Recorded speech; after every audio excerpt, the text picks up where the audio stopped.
If I am not doing purpose filled work, why am I here? If it's not making a difference in the lives of my community for future generations, why am I here? Hello, hello. This is Samantha Saxby with another episode of Moms with Benefits. And today I am here with Arika Linton. Arika has quite the impressive bio here. So I'm going to give her the intro of all intros. So Arika works as a nonprofit leader in Chicago for a post secondary organization. By night, when she's not spending time with her brave and brilliant 4-year-old son, she enjoys writing about various Black culture topics. She's currently serving as contributing writer for the Chicago Defender, with additional pieces featured in Blavity, 2190, and more. She has published written interviews with Michael B. Jordan, Kiki Palmer, and more. And Arika holds her BA in arts management, her MA in journalism, and she also sits on an associate board for the Gray Matter Experience and American Heart Association. In 2024, she launched 2 scholarships benefiting African Americans in the Chicagoland area. So she has done some work, and she has a 4-year-old, and we are here to talk to her about all things. Thank you. I feel like we friends. I don't know if I should call you Samantha, Sam, Sammy. It's just so many We're variations. friends. You can call me Listen, anything. thank you so much for that wonderful introduction and a reminder that I am indeed a working mom. Yes, I mean, I would say so. You've accomplished so much, and I just like there's things to learn from you. So tell me, like, where does your head go at when you hear this list of accomplishments? You're clearly passionate about what you do. You're clearly passionate about working, making change, but also you're passionate about your 4-year-old, almost 5-year-old son. So, what does being a working mom mean to you? And talk to me about like your mindset about this whole world that we're trying to figure out. That is very true. This whole world that we are trying to figure out, I think what stands out the most to me as an immediate thought is wow, my son is about to be 5 years old. So that means that I've been journeying, trying to figure out this thing called life, this thing called motherhood. Where is a balance? What it is a work life balance? And first and foremost, I'll tell anyone knows this. In the workplace, personally, I'm Zion's mom first. And so I remember when I was journeying, trying to chart out a path of like, what does this look like? What does career and motherhood look like, especially as a single parent? And I remember when my baby was about a toddler, so he had to be 2, and I was still working in the classroom. And I just had mom guilt because I lived in the suburbs. I was traveling to the west side. I was trying to help all America's children get to college and do all this stuff. And I was coming back home drained. I was depleted. And I was like, this is not gonna work. And I remember like being in a back to school session and just crying. I know them people was looking at me like, what is wrong with what is wrong with her? And so I just felt like I was giving all the, and I think my baby was sick at the time. So I still had to take him to daycare and make appropriate accommodations to make sure that he was okay, to make sure that I could still get to work. And so I think that was my hard reset. Like, I'm not going to be able to do this. So, what does a career look like building around the flexibility of motherhood? And so, kind of creating that balance. So, when I hear the accolades, when I hear the bio, what I hear is first and foremost, wow, Zion's mom is really out here. She's out here doing stuff. But 2 is purpose to impact work. That's something that's important because I am laying the foundation. Like, I'm the standard for him. For me, I'm like, it's only excellence. And so what I'm able to do in finding my purpose and building it around supporting you and being there for you as a career driven mom, like, I'm a very ambitious girl. I put that on my Instagram the other day. I said I am very ambitious, and the things, if I see a thing, I'm going to do the thing, or I'm going to figure out how to do the thing and work out the other details later. And so with that, I think working in and out of motherhood and putting it in a way that frames like, Zion, you come first, but in order to have the things that we have, in order to navigate the way we navigate, I'm very open, like, mommy has to work, and I work at home now. So there's a lot of computers open.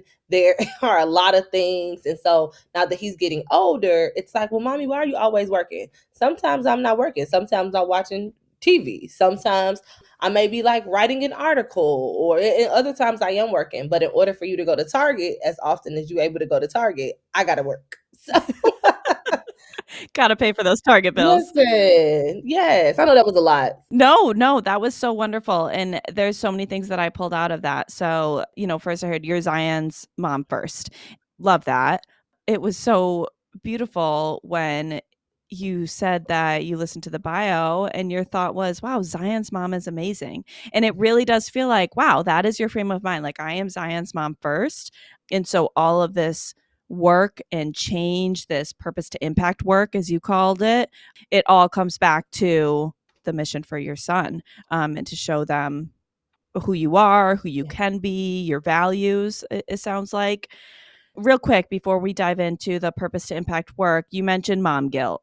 Talk to me about that. And do you still have mom guilt? How did you overcome not having mom guilt? I think it's harder when you're a new mom. Like I was, again, I'm his sole parent. I am essentially the sole provider that's in the house. I'm making decisions. And I'm trying to still navigate because I have to be able to work in order to provide.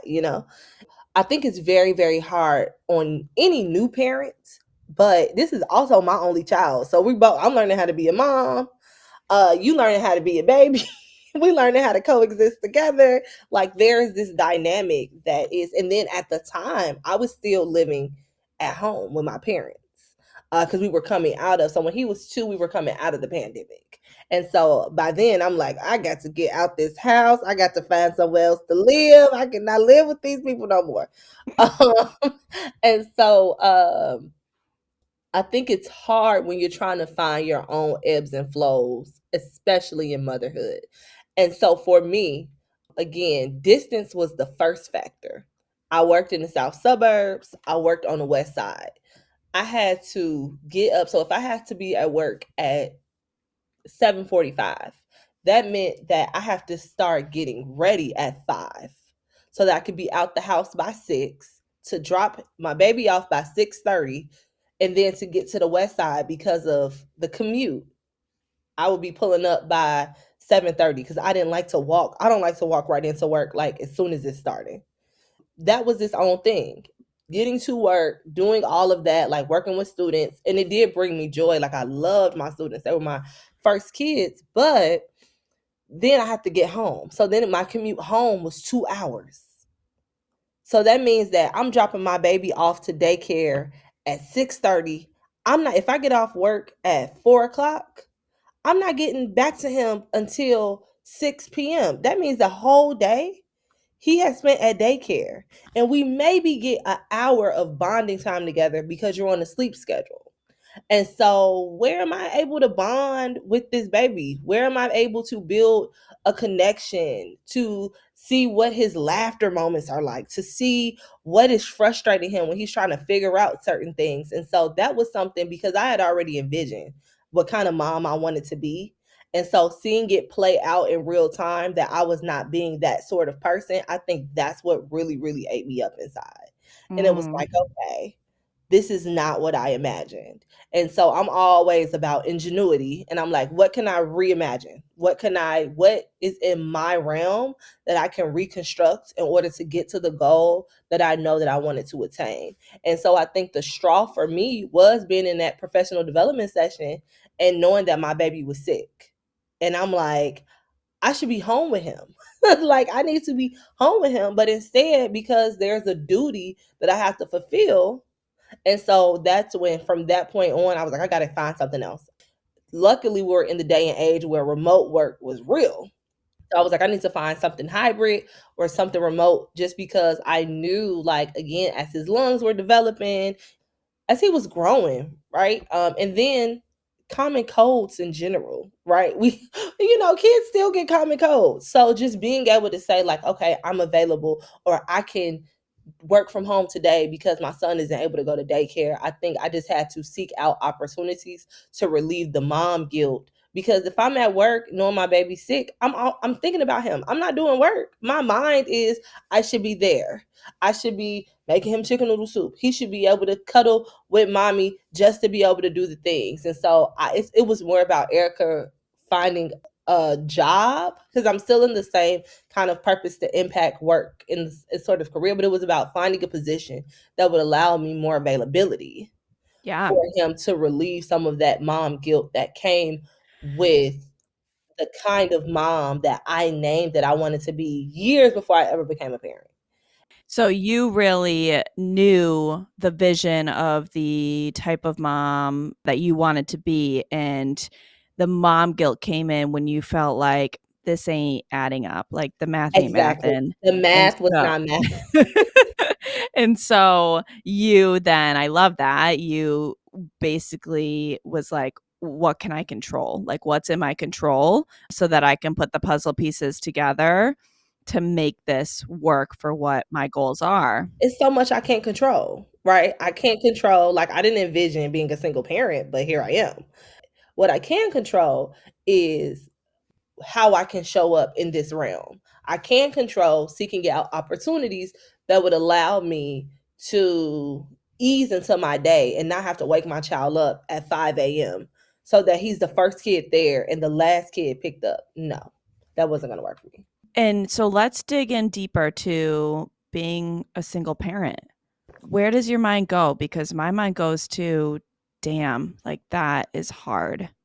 Yes, it is. One thing I will say is I try to frame it as your difference is not a deficit.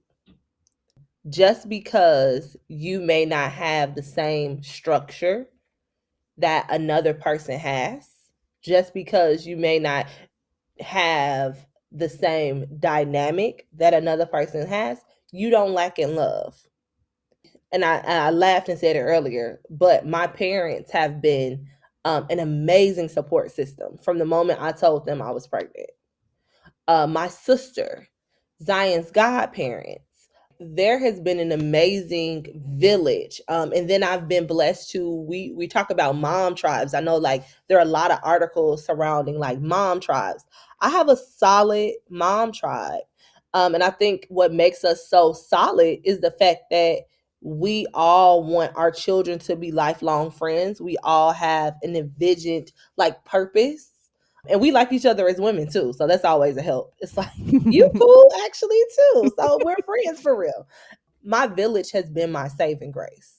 So like my parents, they'll get Zion once a week. Like they live around the corners, right? So I moved, but I didn't really move. I'm around the corner. We go over there. Like it was really nice the other day. My dad decided to barbecue. So he's like, just come over and we're just gonna and we just watched movies and he barbecued, we ate, and then we came back home. So just having everything like in that radius, that support in the radius. So like if I am working late or if I have a meeting, can you go get Zion after? Yep, and I'll just pick him up, an hour later, so that he's not the last one there.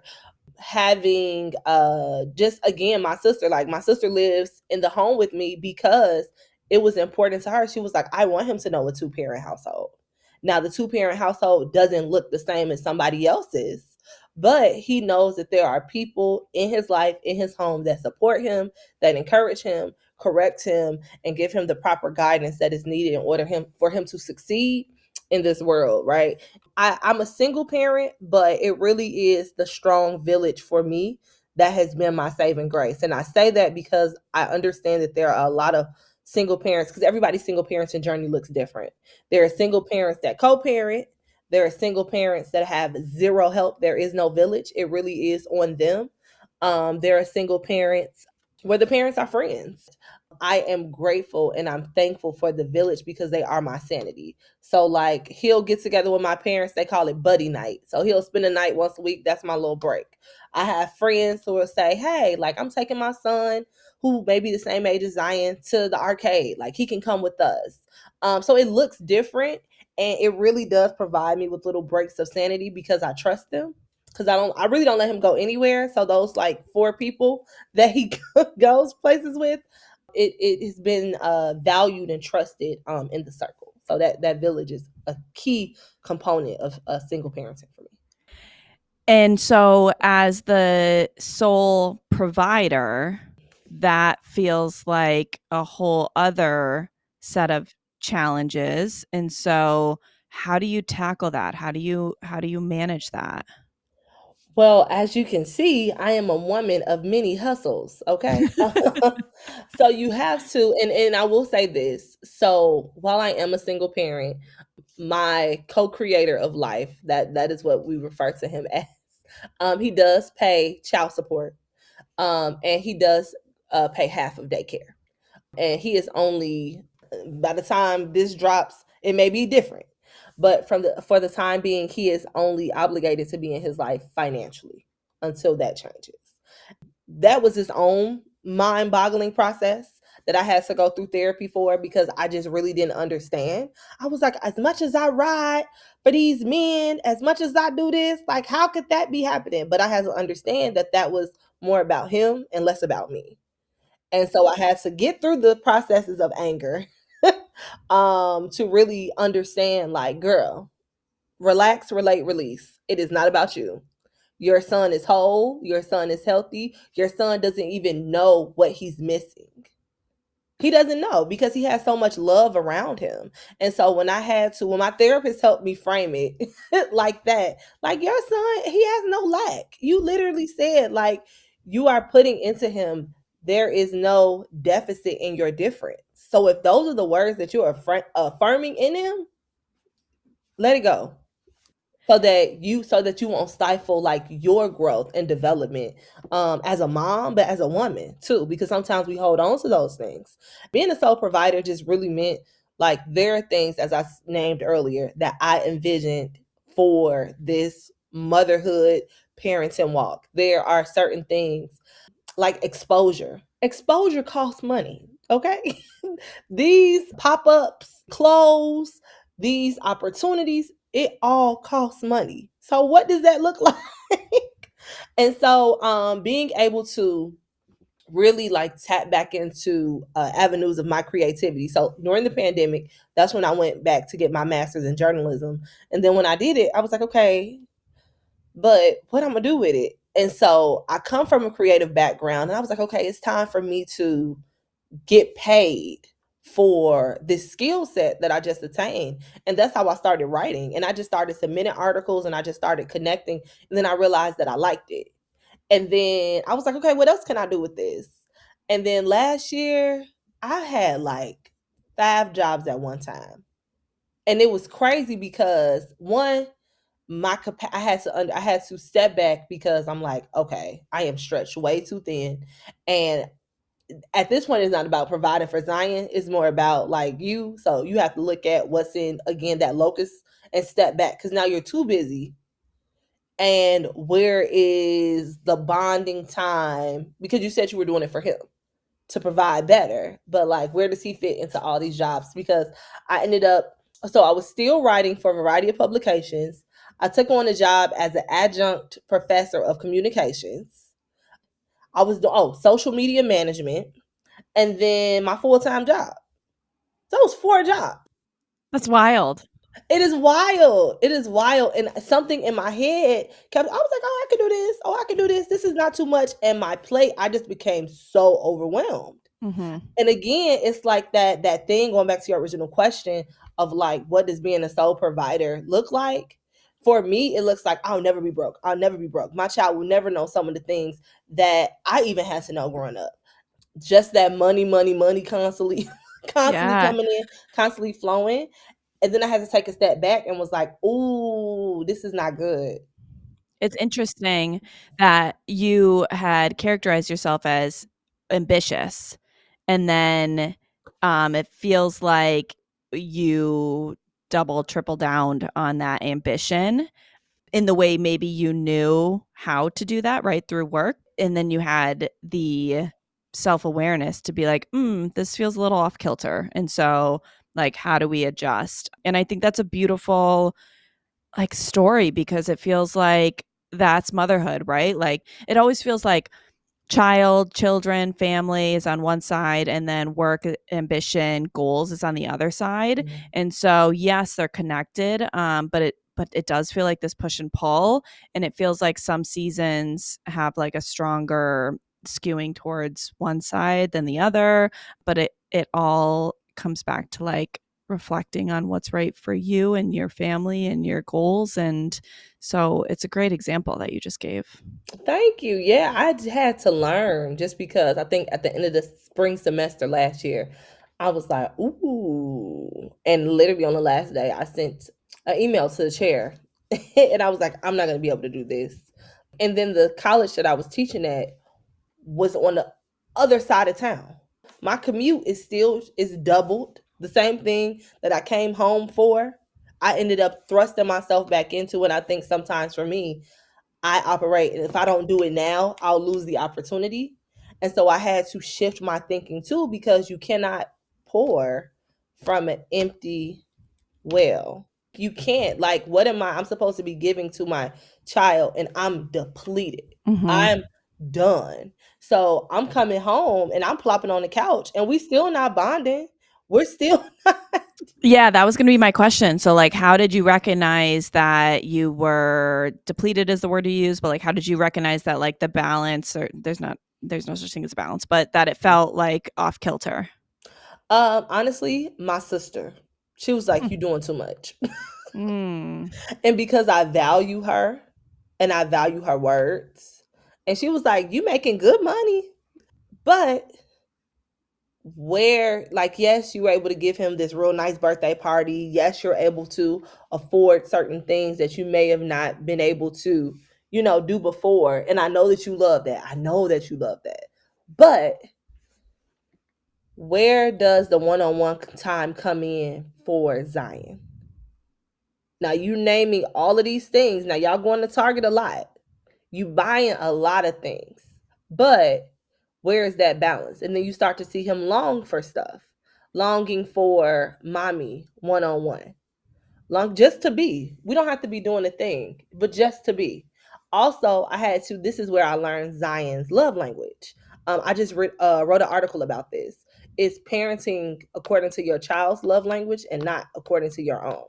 That is so interesting. I'm like a big fan of the love languages, and I have not Yeah. seen it in the context of a parent-child relationship. Yes, because we parent according to like for me, I'm really big on work the affirmation. Like I need people, which is probably why I overwork. 'Cause I'm like, yes, Erica, good job. You've done, you know. And I like it. It just is what it is. But it's also interesting how my love language changed when I became a mom. But anyway, Interesting. so yeah, it did. My love language before I had Zion was physical touch and quality time. My love language after having Zion, words of affirmation, and what is the other one? Acts of service.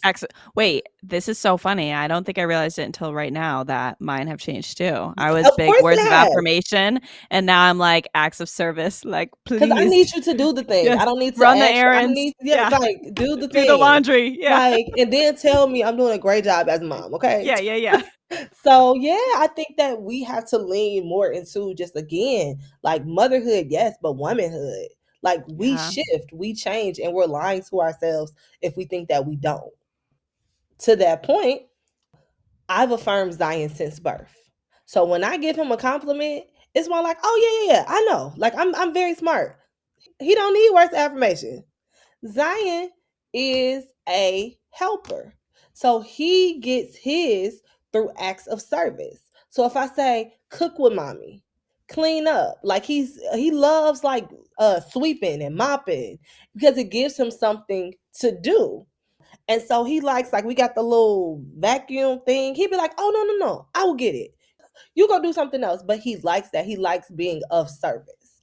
And so when I started giving him tasks, but also allowing us to do it together, Mm-hmm. then I started to see, like, I have to make more time for this. So it's like quality time and acts of service. Absolutely. Absolutely. Combined in one. Yes. Interesting. And so I have to parent him through that lens. But if I didn't slow down, I would have kept doing gift giving. Or I would have kept saying, "Oh, Zion, you're the best," like with the words of affirmation. He like, "I know I'm the best. You told me that 5 times.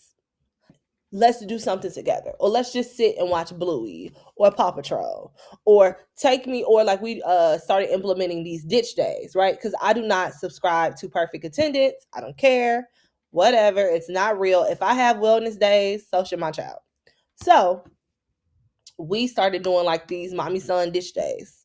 And so we will do like a pop up, like the Bluey pop up is coming up. So we'll be going to that. One day we went to the zoo, we went to the park. I told him like whatever he wanted to get, like whatever he wanted to eat, we would just go do it. If it's a bunch of hot dogs or chicken nuggets, that's what we gonna do. And those days really feel him. Like those stay with him. And so if my sister hadn't told me, and because I trust her, because people could tell me a lot of things 24/7, I'd be like, I guess. But because I know that she has my best interest, and not only my best interest, but my child's best interest, I listened to the words that she said. And when she said, "You are doing too much," I was like, okay. And I started shaving down all the avenues I was showing up in. It's definitely been a work in progress, but we getting there. And then, quick follow-up question, how did you kind of unwind things or select which things to unwind? Because I think there are a lot of women, moms out there that can relate to overcommitting and Oh then yes. feeling like they're taking their commitments back, or like it just feels like tough to kind of Yeah. pull out of some things. And it is tough. This is no lie. This is no lie. It is absolutely tough. But for me, I just had to look at like I like writing, but it was becoming a lot of an obligation for this not to be my full-time job. So I had to value what can I shave off. Yeah, I like getting this $200 to $300 for a contributing piece, right? But what it looks like or what I have to control is I maybe can submit one a quarter. I cannot push out articles because what began to happen is these publications were depending on me. Like, "Hey, Erica, I haven't seen an article," or "We're hopping on this meeting." And I'm like, "Well, this is my protected real work time. So I can't hop in the meeting in my real work time. Like, y'all might need to reschedule or just send me a recording to see what I missed." Right. Mhm. And so it started becoming a lot of what was freelance started to begin to demand more of my time. And I was like, no. And then it began to feel inauthentic. So I could be writing articles from a very genuine and authentic place. But then if I got to keep pushing it out because I want to make this $300, or I want to do this or I want to do that, it didn't really work for me. So I started to look at the value of what was starting to have a greater pull on me. And I was like, this has to go because now the expectancy is greater. Yeah, like most things in motherhood, it's like there's always this dynamic of, yes, there's a financial aspect to it, but there's a mental health aspect to it, there's a Hmm. physical health aspect to it, We there's don't an talk about emotional all of health that. Yeah. to it, and so, like, all of those overlap and figuring Because out. what does it look like if I'm doing my 9 to 5 through the day and I go pick up my son and then he's already named, "You're on your computer again," because I'm trying to push out an article. And so one thing that I'm very clear on, and this is where I have not mastered it, so I'm 100% naming that, is trying to close my computer once I pick him up from school. Hmm. I have not mastered at It's all. hard, it's And he's hard. getting older and he is vocal. Like, we have a very honest household. So I'm like, say what you mean what you say. You can always tell me what's up. Just work on the delivery. Because if the delivery is asinine, then I'm going to think you're being disrespectful.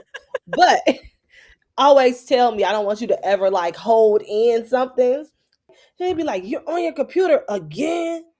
Or I think I'm being slick doing it, like when I put him to sleep and I'll like sit in his bed while he's going to sleep, but then I'll be like, "Oh, let me send this email real quick," and he'll be like, "You're on your computer again." And so for me, I'm a smart person. You keep saying something that makes me, oh, you feel away about me being on my computer. Got it. And so, yeah, I had to look at the value of that. And so I am trying. Now, it doesn't always land, but I am trying to use the time that he's home. Like right now, we're doing like flashcards, preparing him for kindergarten and all that stuff like that. So when he is home, I try to, if he's home at 4, try to have dinner ready between 4 and 5, trying to let him help with that. Then give him his like little TV time, his hour TV time, because I know that he needs to relax from his day. And then we'll do like the flashcards. And then when it's time for him to like wind down, I'll be like, okay, I would rather him see me reading a book. Like that's what it had to come through. I was like, okay, I said I was gonna read more books this year. So I would rather him see me reading a book than to for him to see me on my computer constantly. Cause I could be looking up a flight, but all he sees is mommy's on her computer, so that means she's working. I just don't want him to, grow up and just be like, that's all she did. I'm trying to rewrite that narrative. I'm trying.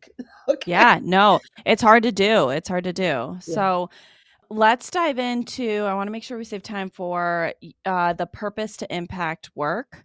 And Hmm. so that's the phrase you use. So talk to Yes. me. Is that your phrase? Is that, yeah? Oh my God. You Yeah. have so many phrases. I love it. Okay.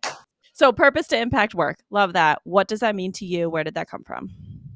So as an achiever, I took this Enneagram test and it came back that I was an achiever. I was like, of course I am.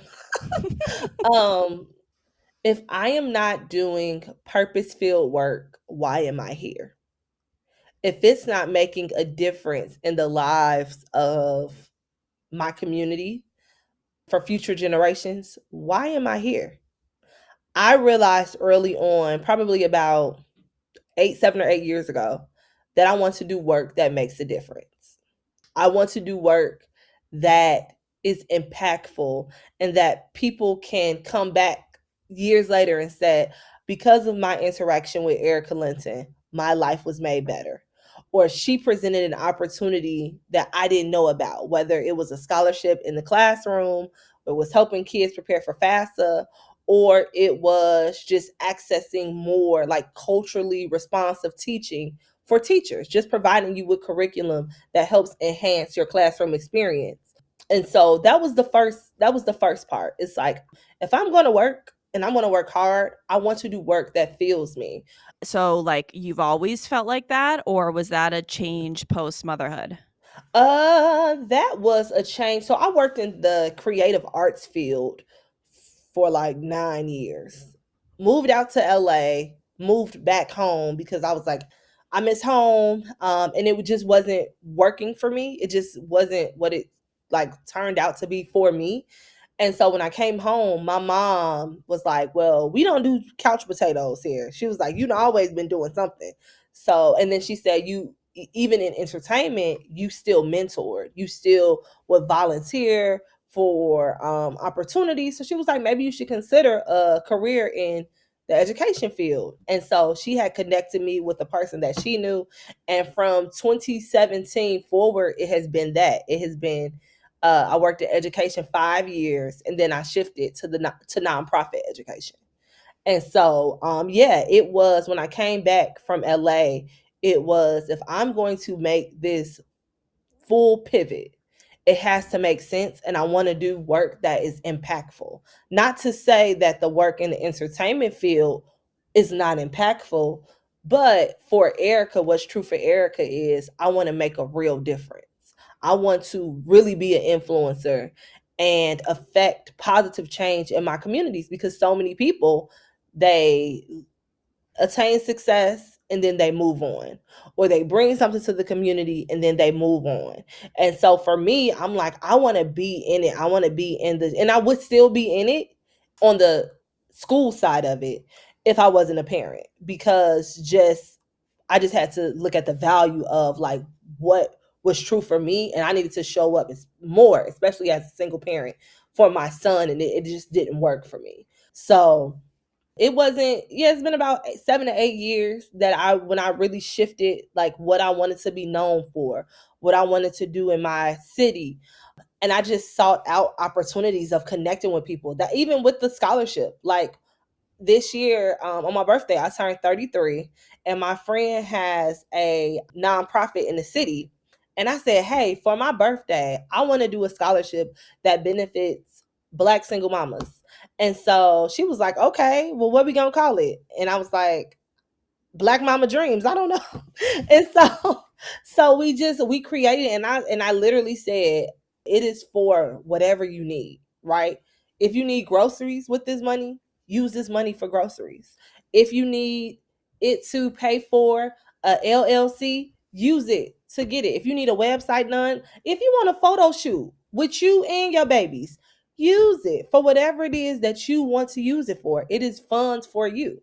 And I can't tell you what's a priority for you or not. Just know, like, this is my helping hand. And so then the other scholarship, my friend owns a coffee shop, and she said, you work with college students, you work with high school students. Like, let's create a scholarship that's powered by my coffee shop that helps young people launch toward entrepreneurship. And so I was like, okay, let's do it. And so for me, like, what gets my spirit jumping, what helps me say like quick yeses, is that, like, what is the purpose and what is the impact?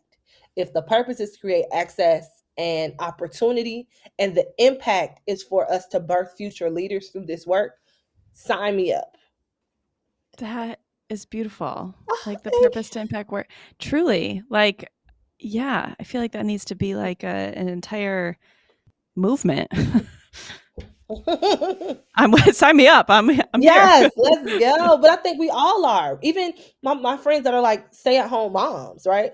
You're doing purpose to impact work.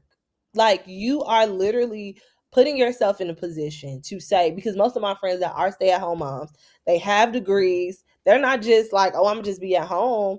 They're like literally zeroed in and focused on, like, this is my assignment for such a time as this.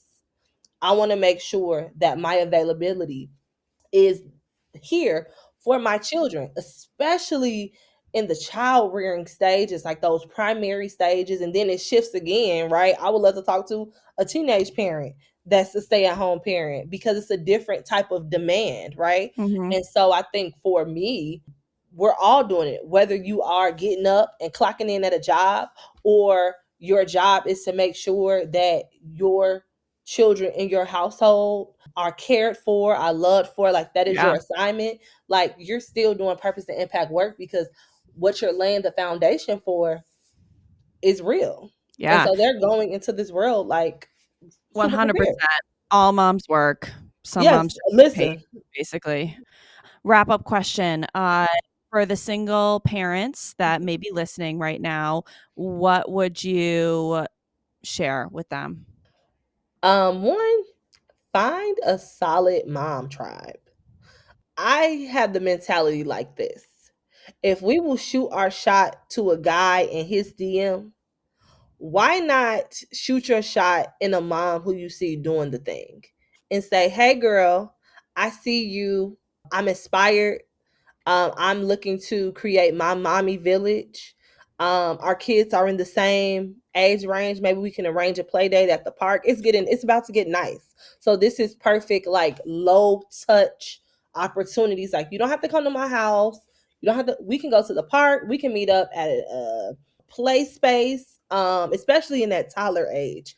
There are play spaces everywhere. But shoot your shot for your mommy village. Shoot I your love shot that. for your friends that you really want to. So my first piece of advice is create that mom tribe.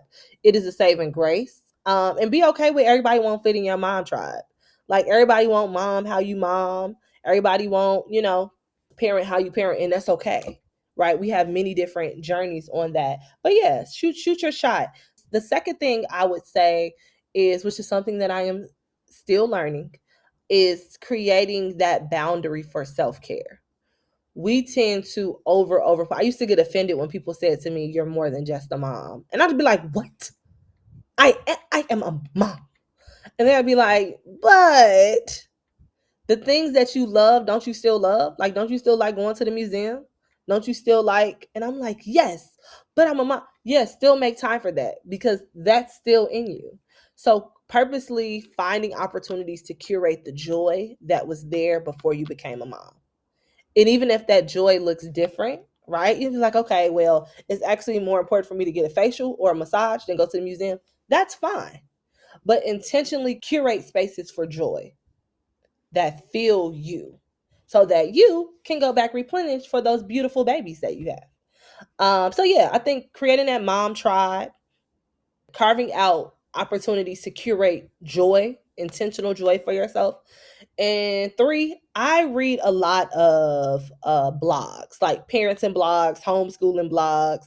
Even though I'm not a homeschool parent, I find a lot of things where people get like boxes sent to their home. So, like, for if your child is into history, if your child is into science, you can get like these. You never know, because that's your virtual village. So it's just about like reading, finding. I stay on parents.com. I stay on chicagoparents.com because I pretty much know a lot of the things that's happening, but there might be some stuff that's coming up that I just might miss. And so I like to see like what's happening in the community, what's happening in the city, so that I can like take my child to, or there may be an interesting article on single parenting from a perspective that I didn't, read about. So I like to enrich myself with just information. I'm a research geek, so I just like reading in general about topics that interest me.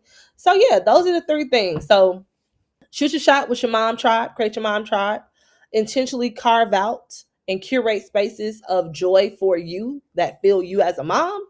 And three, just seek out information. Look at those blogs. Look at what people are doing. Get ideas for your kids. Like nothing. So like curate just amazing things that just make their little moments so much special when they look back on their childhood and they just smile. Like a friend of mine told me, and I'll end with this.